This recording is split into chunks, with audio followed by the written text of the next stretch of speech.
New Thought Media Network. We are a global broadcast network of positive music, media, and entertainment, inspiring humanity's evolution along the journey of enlightenment and creating a world of love, peace, empowerment, and prosperity for all. New Thought Media Network. Positively inspiring.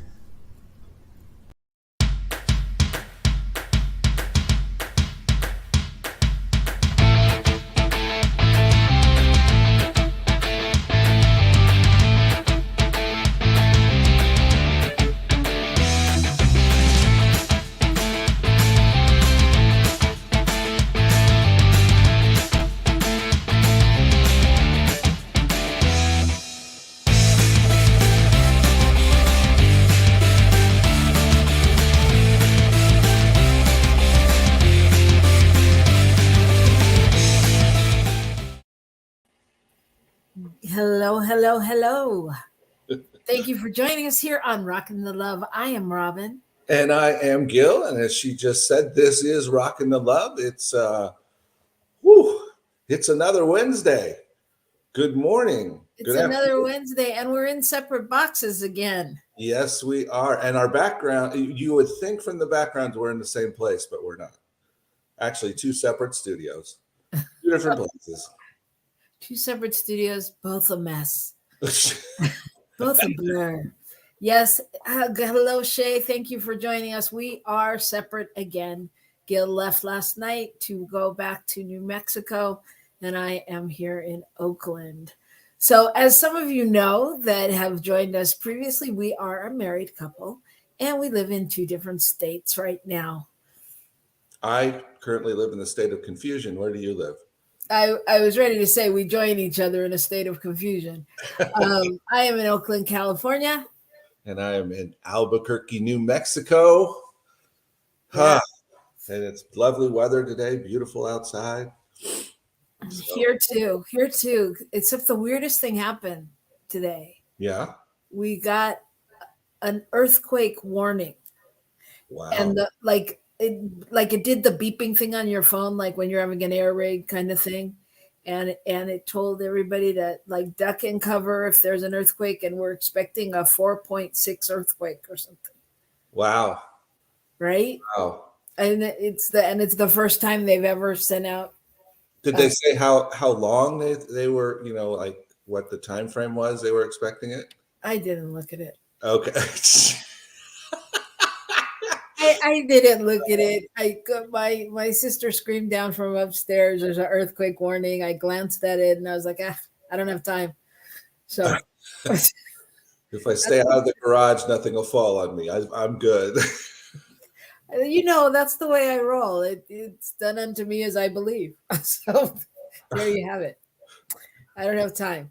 So welcome. We are happy to be here with you today. We have been together for the past 3 weeks, and that was super fun to be together. Not necessarily under the pretenses of cleaning out our garage, but there it was, seizing the opportunity. So we've been busy trying to get things together for a big move from Northern California to Southern California, and moving the rest of the stuff that needs to come to New Mexico. So it's there's stuff moving. Yeah, there's stuff moving. A lot of stuff on the lawn moving. Yes. So It's true. So that is how the topic of release came about. Because we're doing a lot of releasing. So what's the topic today? The real in release. Okay. Woo. Real in release. Yeah, and I think, what does that mean to you? Well, there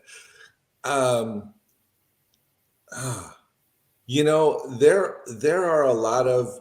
I just read something. It was like, if you're going to let go of things, breathe and then just let it go, and then think about something else. And Like there's all these things that sound kind of whatever, but the truth is, in order to really release, we have to get into the real aspect of it and really let it go, really move into it, you know? Ooh, yeah. Because there's so many things that we sort of, you know, oh yeah, I stopped and I looked to my left and and then I let it go. Well, maybe. Well, I think what you're talking about though is like there's a realness to what to letting go of something. And you know, we do it a lot of times under seeming duress. Like I know when I was in the garage with you and my family that when they would bring me a piece of paper that I knew thought was ridiculous or insignificant, that I I felt like it was like peer pressure. It's like, oh, okay, all right, I'll let it go. And then it's like, have I really let it go? Do I think about it later on and go, oh, I really wish I had that item or that thing or what that thing meant to me. So it's interesting, but let's talk about it later because I think it's going to inform our whole show. So that's just a peek into our week, All right. right? Yeah, no, I agree with you. I agree with you. When we hit on the reel and release, I was like, yeah. How do I really do that? How do I be real in the area of release? So that's what we'll talk about. That will be fun. What do we got now? Before we talk, are we going to talk about anything else before that today? We got some good news happening. Good news. Okay, sorry, marital moment. Yeah, so it is time for the good news, and but today I don't want to just do the good news because we're living in a world where there really is a lot of things going on that are taking the forefront in the news, and I don't want you all to think because we like to focus on the good news that we're not acknowledging what's happening. So I want to take a moment and just send special prayers, blessings, love, whatever it is you do, hum along and just send some prayers out into the world for everything that's going on in you know, no matter where you stand on any situation, just the fact that anyone in the world is in pain. Let's just send some love out there. Yeah, And some prayers of peace. yeah, I don't think there's any way for us to be real in that situation other than to hold everyone involved and to look beyond the appearance of the evil, if you will, that happens, that people perpetrate on one another. And so we're just loving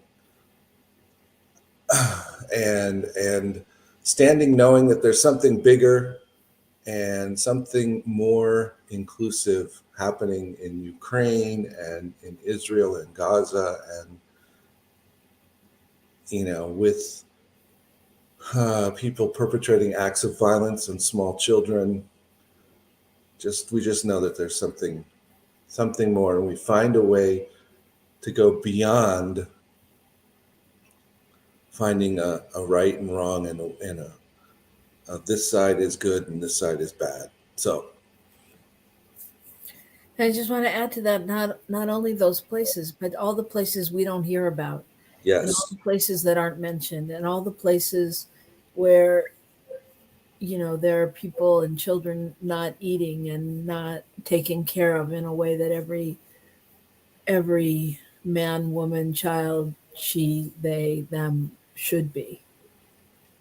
And so I just want to acknowledge that we are not spiritually bypassing, and that we definitely stand for humanity and peace and love. which is exactly why we try to celebrate some of the things that are more uplifting, because they are a picture they're a picture of how when we set when we are open to the larger thing, we are open to the love, what can happen? It's true. So let's go to the good news, because we know that you'll be able to find lots of information on everything else. But what's the good news for you today, Mr. Olmsted? Well,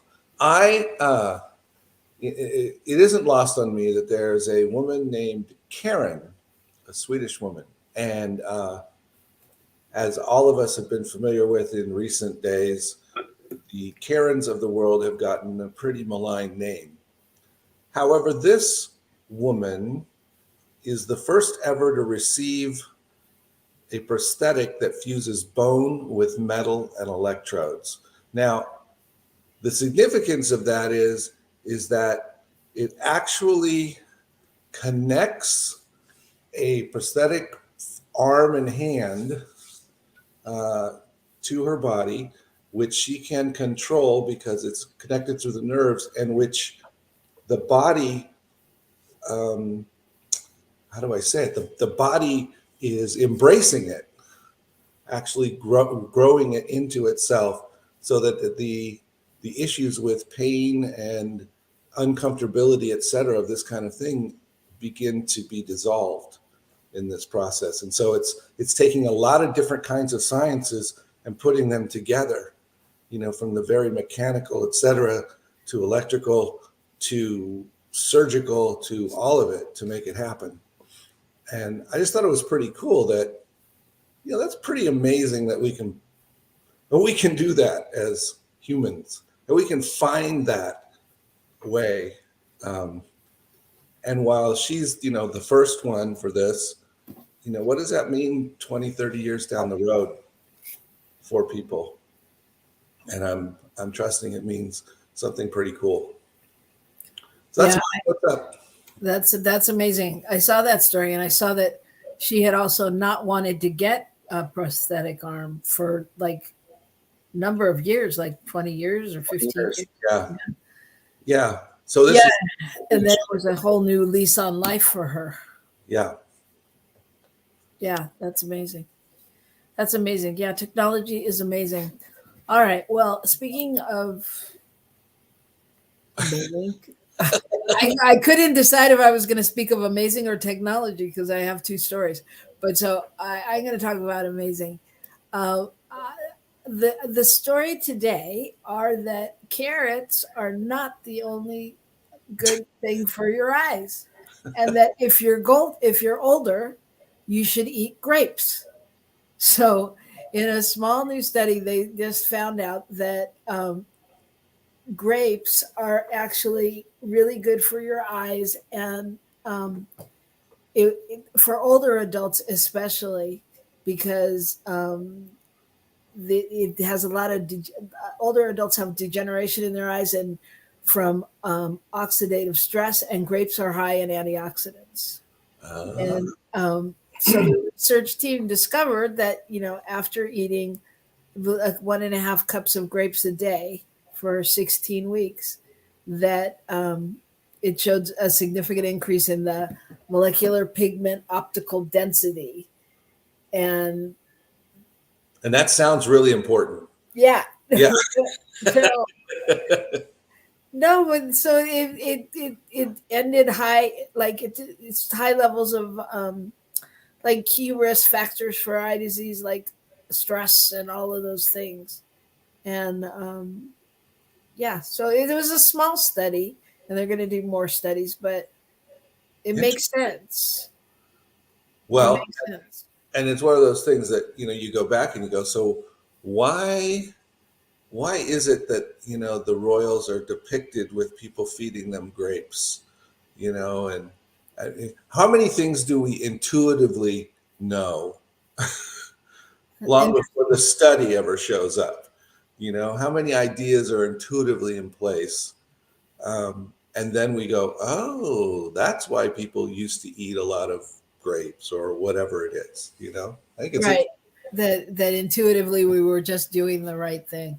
Right. Yeah.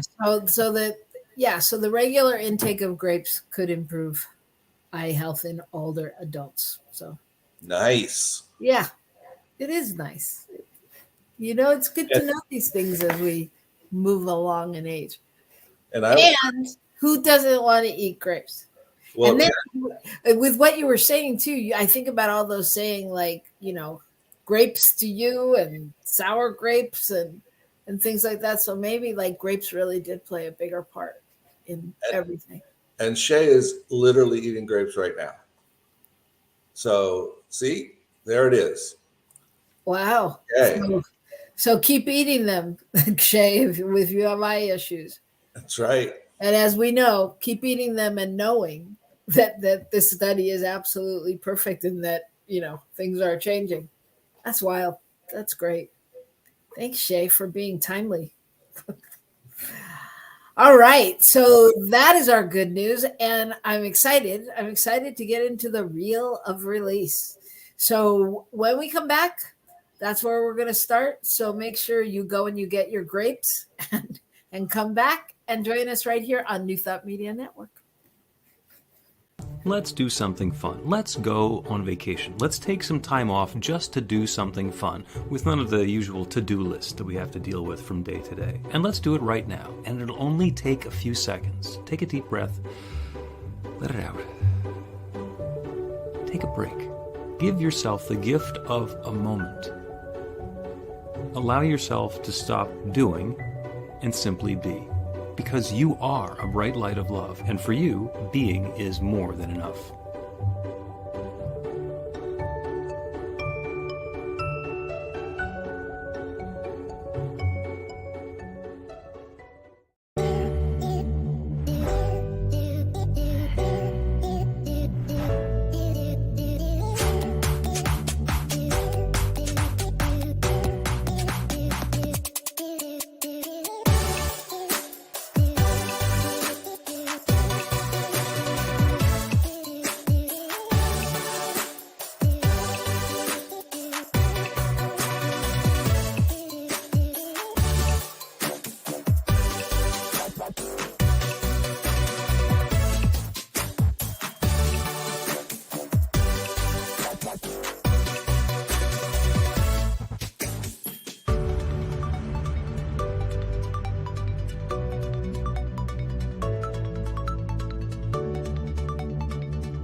Please help us say thank you to our organizational sponsors, including the Hepperlin Foundation, Affiliated New Thought Network, International New Thought Alliance, Science of Mind Archives and Library Foundation, Center for Spiritual Living Denver, Center for Spiritual Living Midtown, New Thought Philadelphia, Planned Happiness Institute, Summit Center for Spiritual Living, One Heart Retreats, Center for Spiritual Living on the Lake, Unity Spiritual Center, Kitchener, Om Center for Spiritual Living, La Mesa, Satya Center, Center for Spiritual Living, North Jersey, Unity of Savannah, and Center for Spiritual Living, Seattle, as well as all of our individual donors. Thank you for making New Thought Media Network a place to be. Please come be you. And remember, like, share, and subscribe. New Thought Media Network, positively inspiring. Hello, hello, hello. And we are back. I am Robyn. And I am Gil. And you are with us on Rockin the Love.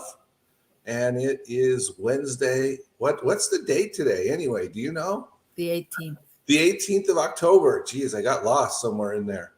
All right. So we're already more than halfway through October. What are you doing? Did you freeze? Okay. Well, so we are here today talking about the reel in release. Now, apparently in this moment, I am experiencing this in the moment because I'm having to release the whole concept that I was doing this show with Robyn. and there's no Robyn at the moment. She's completely out.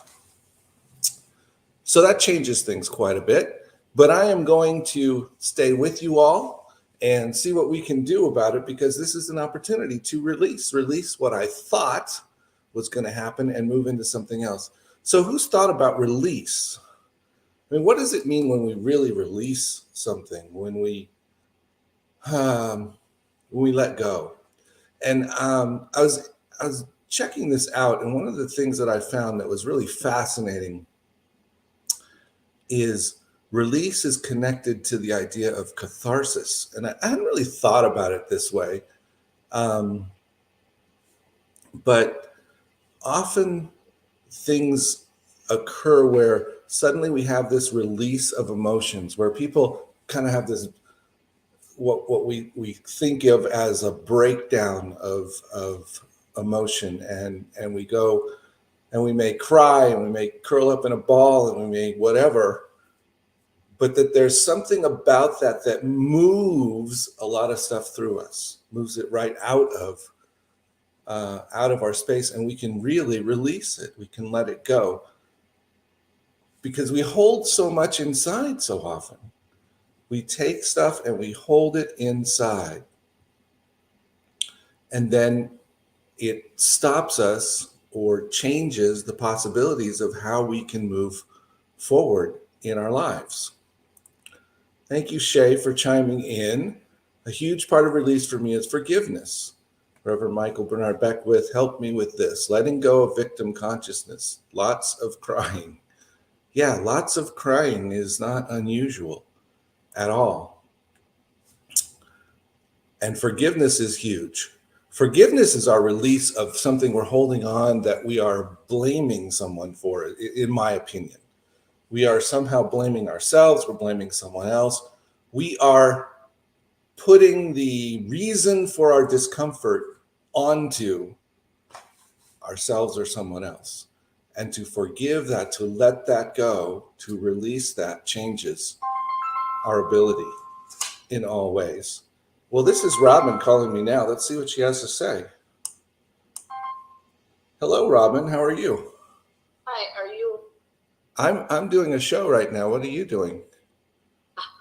I can't get on. It says my network cable is not connected. Okay, her network cable is not connected, everyone, but she's connected to me on this phone. And we're talking about release. And I was just talking about the idea that we get to, in this moment, have an experience of release, because I was not planning to do this by myself. Ask Robert if he can send me a code. Okay, so perhaps Robert, our producer, can send a code or contact Robyn and see what they can figure out. Okay. Okay, bye. Bye. So everybody, so there you go. There's release. I have to let that go and let them do what they do, because this show, in fact, is what? Live. So what else around release? We have this forgiveness concept. We have this catharsis concept, which I thought was quite interesting. And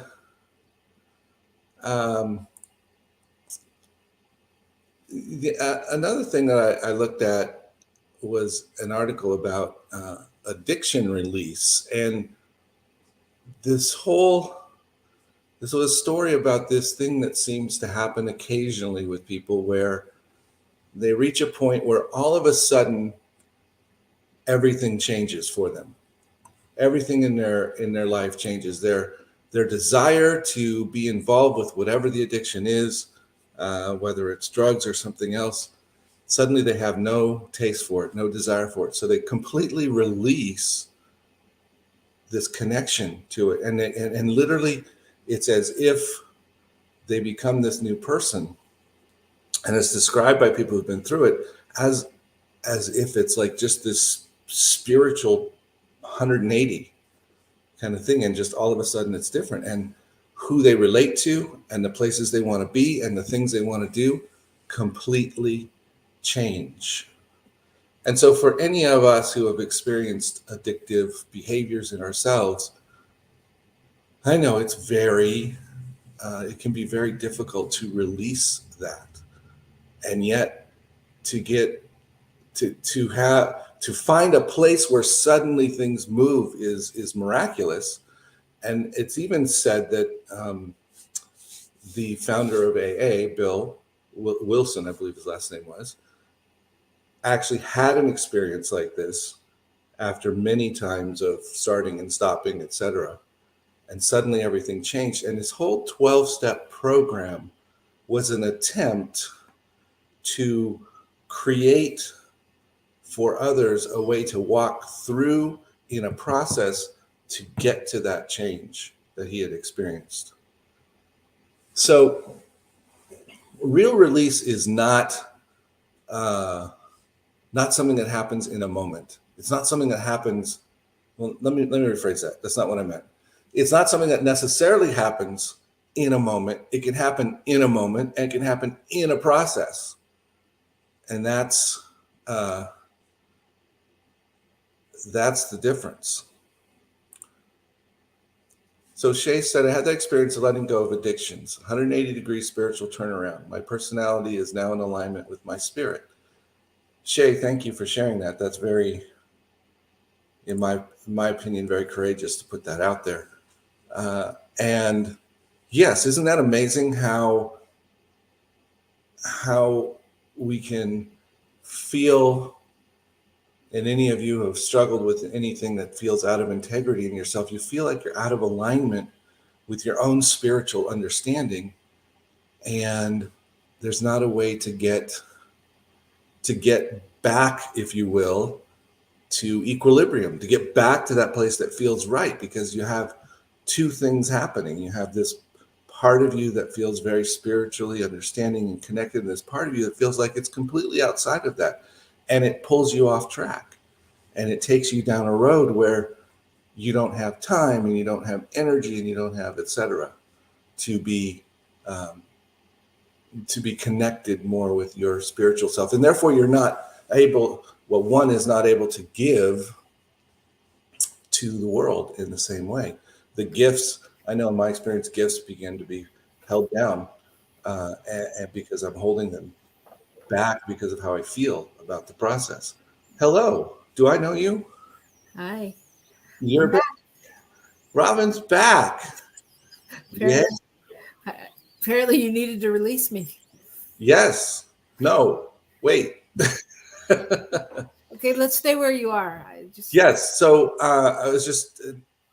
I'm gonna John, thanks for chiming in. The third step of AA is for everyone. I use it. Let go and let God. It's a prayer. It's a surrender. It's great in the moment. Let go of my smaller self and embrace my God self to embrace and guide. Thanks, John. Yes, that let go and let God. Many of us are familiar with music, which says the same, and the idea of that for me is that we're releasing, we're letting go of our own attempt to control and opening up to what's possible beyond that space that we're fully understanding, into that space of spirit taking over. So I just want to say, along with that piece about song, because when I was doing research and I was thinking, it's like, I was like, everybody sings about letting go. Everybody, I mean, Ricky Byers is I Feel Like Letting Go. Beyonce was Before I Let Go. Rascal Flatts was I Won't Let Go.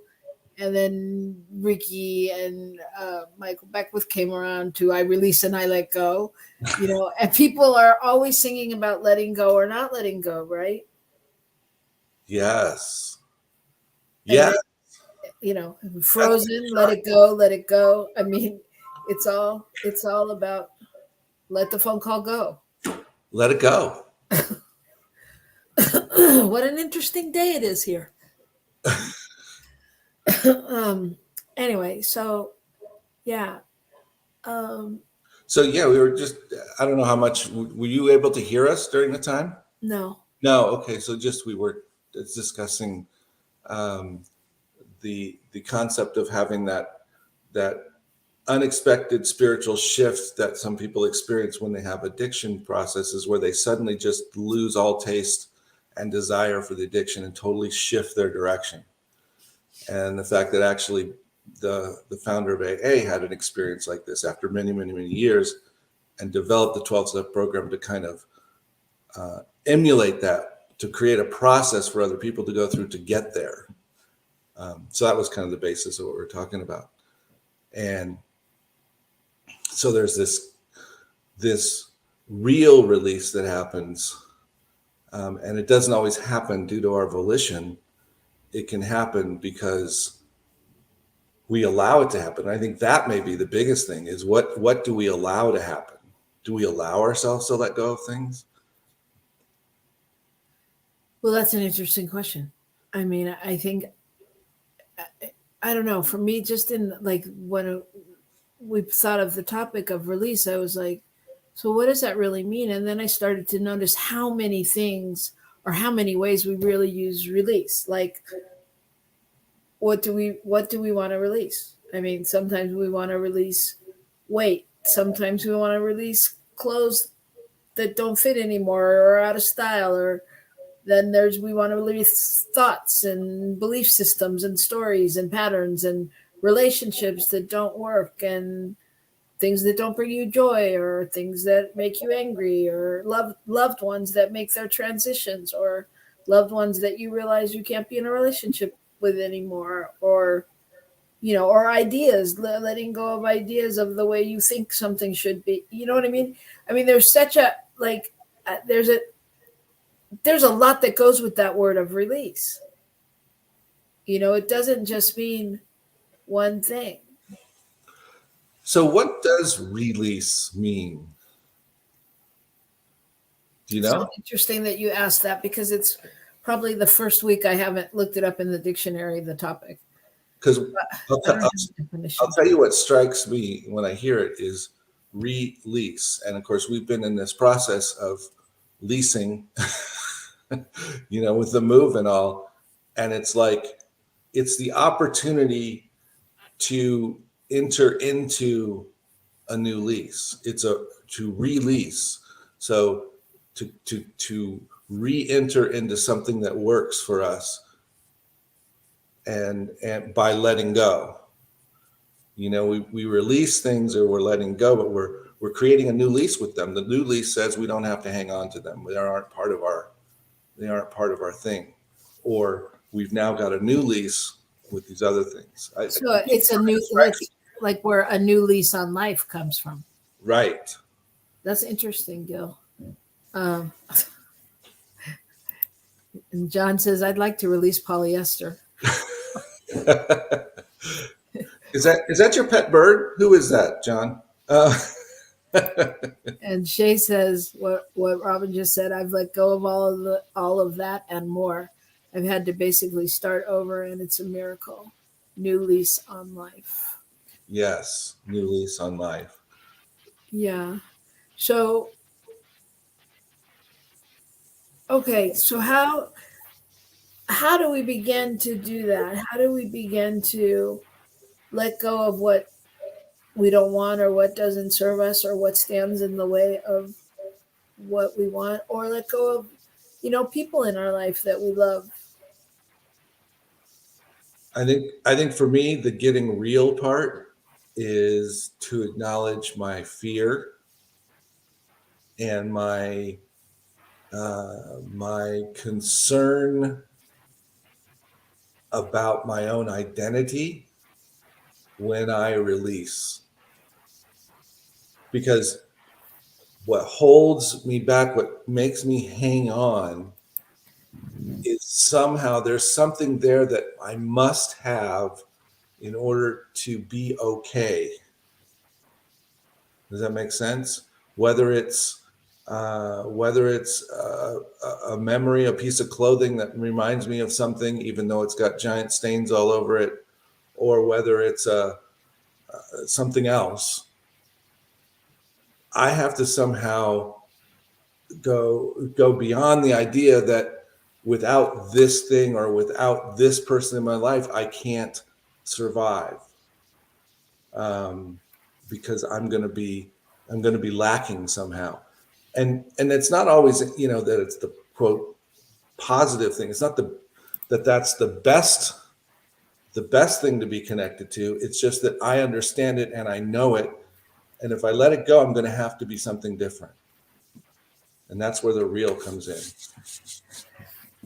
Yes. And John says, release of my old beliefs allowed a beautiful life to gracefully and effortlessly appear in their place. I realized I was and can continue to be addicted to thoughts about myself and what I deserve. Mm, Oh, well said, John. yeah. Um, Yeah. And that's, I'm sorry. So Shay says the ego does not want to do this releasing. I have to coax myself along, reassuring every part of myself that this is safe. Yes. And I think John's statement about, the thoughts about myself and what I deserve. So we get caught up. It's easy to be caught up in that belief that somehow we should have X, Y, or Z. Somehow it should be ours. And now we can look at a way to say but that we don't have it, rather than letting go of that idea, allowing whatever's new to come in. yeah. I think what you're saying, what I'm hearing you say is that it all, in some ways, it all boils down to our idea of how it should be or what it should look like or what we think is the right way, right? And I think, to take it even a step further, I think one of the things that happens too is all of our thoughts and our shoulds have an emotional reaction to them. And the emotional reaction or the emotions get trapped in our body. And so it's like when you go to get a massage or you go to get body work, and like they push on those points that are like holding that tension. And the goal is to get that out, to release that. And your body worker will generally tell you, drink a lot of water because you're going to be releasing a lot of toxins. And all of those situations and all of those thoughts that we have we hold them in our body, and that develops an emotional vibration. Yes. I keep looking at this, the real in release, and it's so, for me, it's so bringing up this idea that I can't just pander to the idea of release. I can't just give it lip service. I have to really look at the quote hard stuff, which is, what is holding me back? Why am I thinking that I can't let this go? Why am I so connected? Is that really true? Whatever that idea is behind that, is that really true? Well, but to me, those are two different questions. Is that really true? Is not the same as why. And you and I.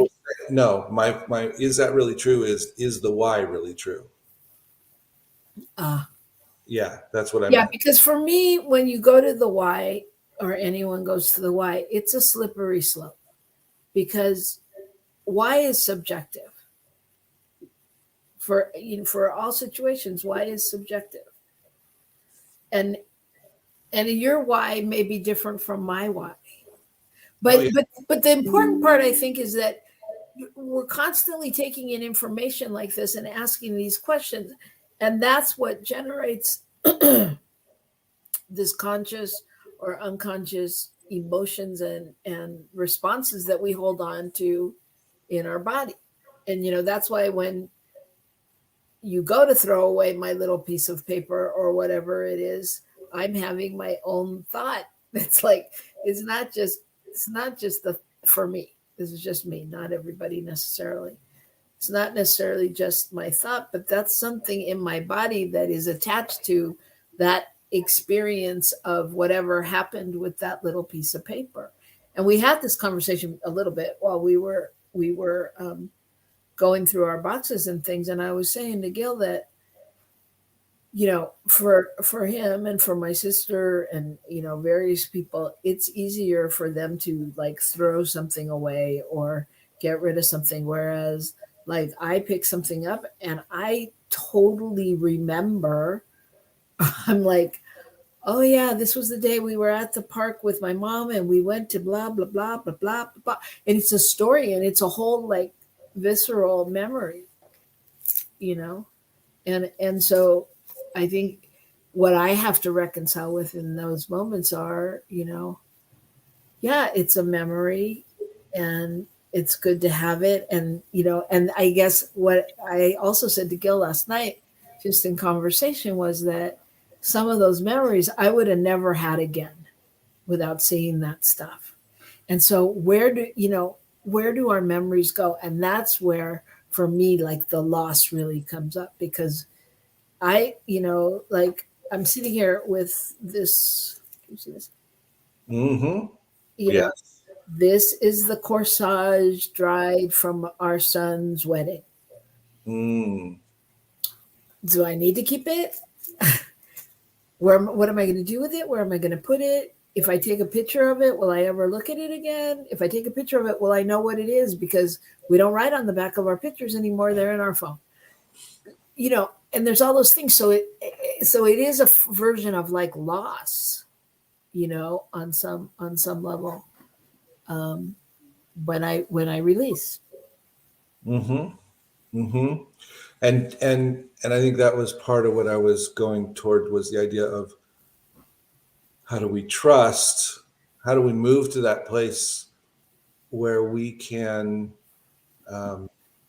know that who we are and who we will be is not dependent on some of those outside things that we hang on to. I'm not saying anything in particular, but just some of that stuff that we just hang.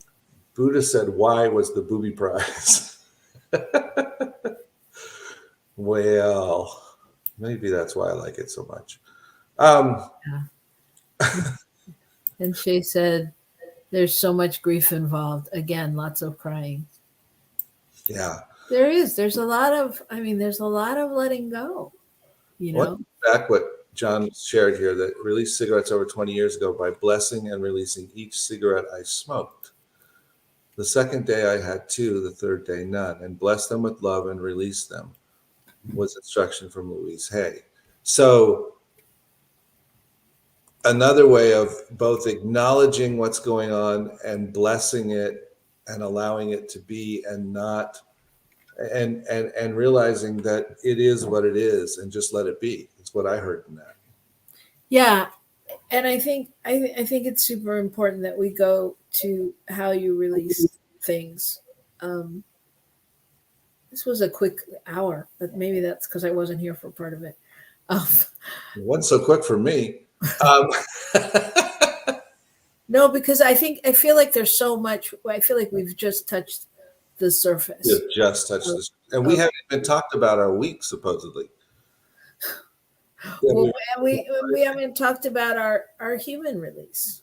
When we release people, Mm-hmm. That's a whole nother thing. So maybe we'll continue this conversation. And I know we have some guests coming this month that I'm sure could speak very eloquently on that.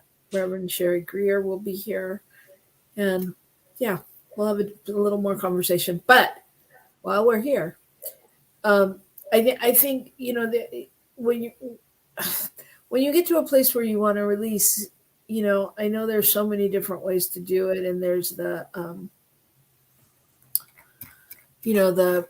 I can't think of her name now, Marie Kondo, the one.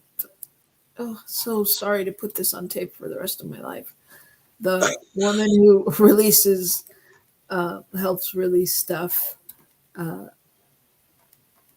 and, look at it like, does it bring you joy? And, you let it go.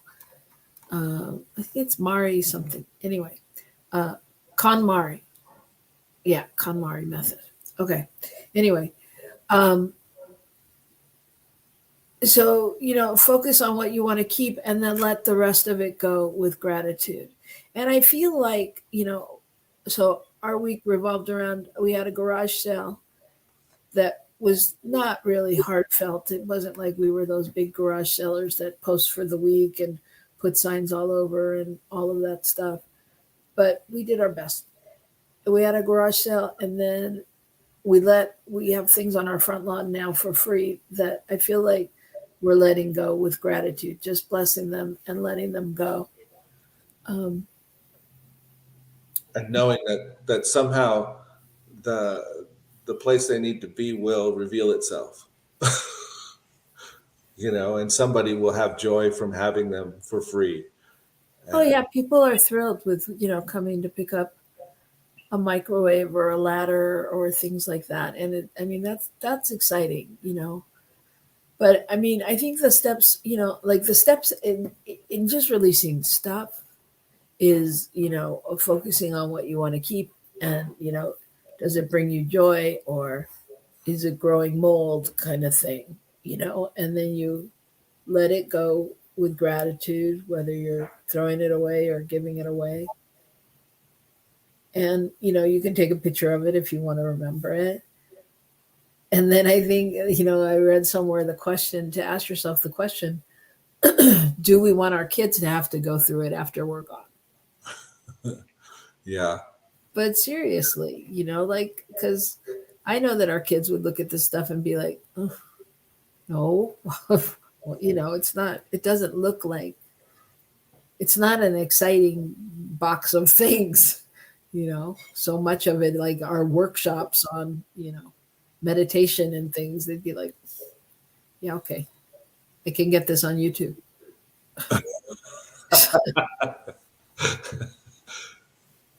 Yeah. What was striking me was that you were talking about your process, and we talked about this, about how everything you touch brings back that visceral or that visual thing of what was happening, when that piece of paper was produced, when that corsage was pinned on, when, right? Right. And I was thinking with some of the things I've seen, we've all seen the shows Hoarders and things like that, where people have all these things. But I've seen some of those where people will walk through, somebody will pick something up and say, and start to move it. And they'll be like, oh, no, that is la, la, la, la, la. They know exactly what all those things are. Whereas for me, I just see a whole bunch of crap. Right. They at least some of them are seeing all kinds of their life or other people's lives or whatever it is in each piece, and so it begs the question of what does it mean, to release, and what should we release, and does it serve us more or less to release, and that all depends on different people exactly what we're releasing, but I think it's a process to find for ourselves. Again, I go back to the idea of, for me anyway, it goes to the what is it that I'm believing about whatever this person or activity or thing is that doesn't allow me to let it go. Do I believe it somehow magically does something? Do I believe that I would be something less or different? Do I just not know who I'd be and therefore I'm afraid? Well, what if it's not all that serious? What if it's a way of remembering them and keeping them alive in your mind? It's a symbol. Yeah. I don't think it's, all that deep. I think there's I think we're talking about a couple, again, we said we're talking about several different forms of release. Right. And I think, stuff is one thing because, yes, a lot of times we hold on to stuff because it's a memory of a better time, or it's a memory of someone we love, or it's something we think we're going to do. I mean, I can't tell you how many crafts I have in the garage that I think I'm going to do, and I'm going to go to the crafts fair in December somewhere, and I'm going to yeah. My inner artist has a lot of plans. So, I mean, a lot of things are, you know, maybe an idea of who you want to become or who you want to be in the future or whatever. So, I mean, they're all like symbols. It's not that easy to just throw them away. But I think what's important, what I heard, what you said, and it comes to my mind that whatever process you're doing, that along with gratitude, I think forgiveness is a big part of the process as well. In that, not only in the forgiveness aspect, but in the giving forth. So if you're giving forth by releasing, that's one form of it, and really forgiving yourself. For example, I'll use us as an example. We have stuff in our garage that has been there for the last 10 years that we've lived here because we've moved it here. And of those, from that 10 years worth of stuff, it was in a storage space before that, probably for another 10 years, more or less, in some way, shape, or form.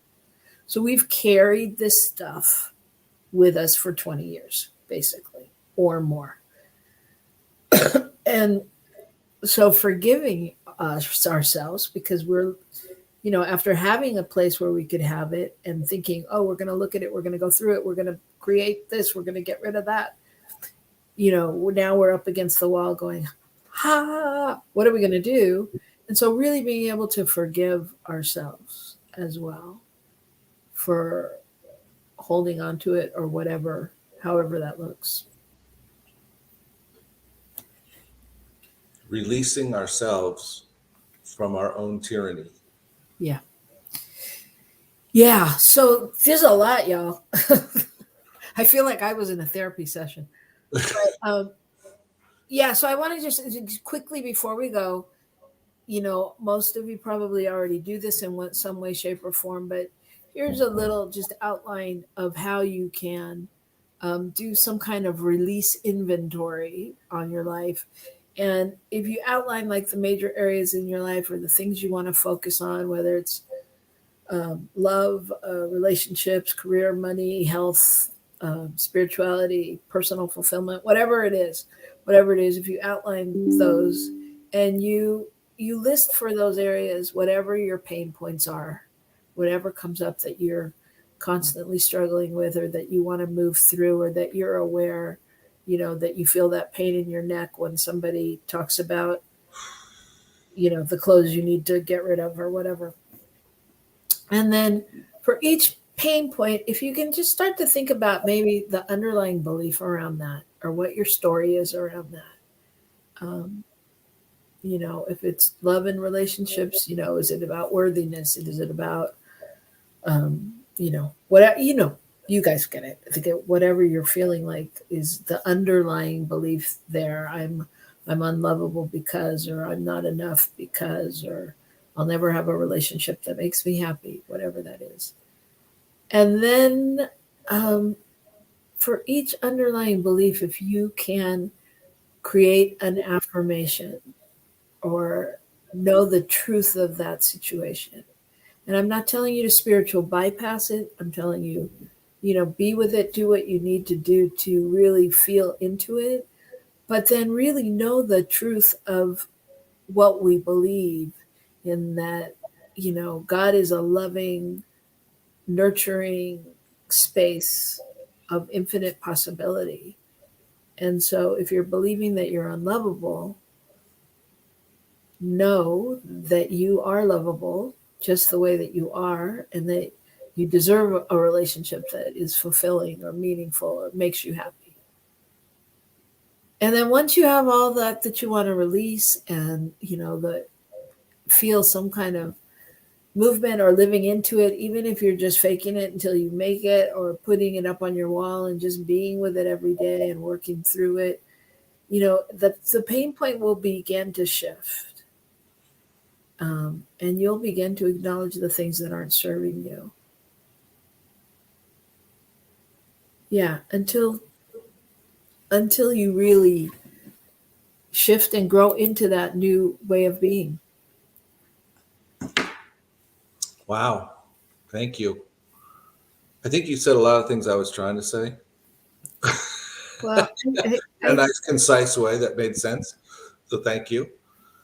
I wanted to acknowledge John for two reasons. One, that he helped us immensely with some of our process of releasing things, let him go. And he actually took a whole bunch of stuff that we wanted to recycle or give or whatever and help distribute it and get it where it needed to go. And the comment is the children's books I've given out from your home brought much joy and connection with over 20 different people. So there's that idea of, when we can let go of whatever it is, sometimes that creates the space for someone else to have joy that they wouldn't have otherwise had. And I think that's pretty wonderful. Yes. And we will be continuing to let go and release. Yes. If you're in the neighborhood, come by our front lawn and get a CD rack. So I want to just share this one quote with you that says, if we can just let go and trust that things will work out the way they're supposed to, without trying to control the outcome, then we can begin to enjoy the moment more fully. The joy of freedom it brings becomes more pleasurable than the experience itself. By Goldie Hawn. All right. So that's what I've got for you today. I want to say a special thanks to our stand-in producer, Dr. Robert Brzezinski. And emphasis on the doctor, having just graduated this past week. So we congratulate him. We congratulate him and many others. And I also want to tell you that, during our commercial, you saw the places that support us. And I'm really moved today to just say, if you're willing or able to support New Thought Media Network, we would love for you to do that. And what better than to see your name up on a little sign that goes by on our show? I'm telling you. So if you're moved to do that, just drop a little donation out, and it just helps us keep everything going, and it makes all of our presenters be able to do what they do in the way they do it through your generosity and through the vision and the generosity of Dr. Robert Brzezinski. So thank you, everybody. And you know what's yours to do this week. Wherever you are, even if you're with your stuff you want to get rid of, rock the love. And we'll see you next week. Rock it. The love.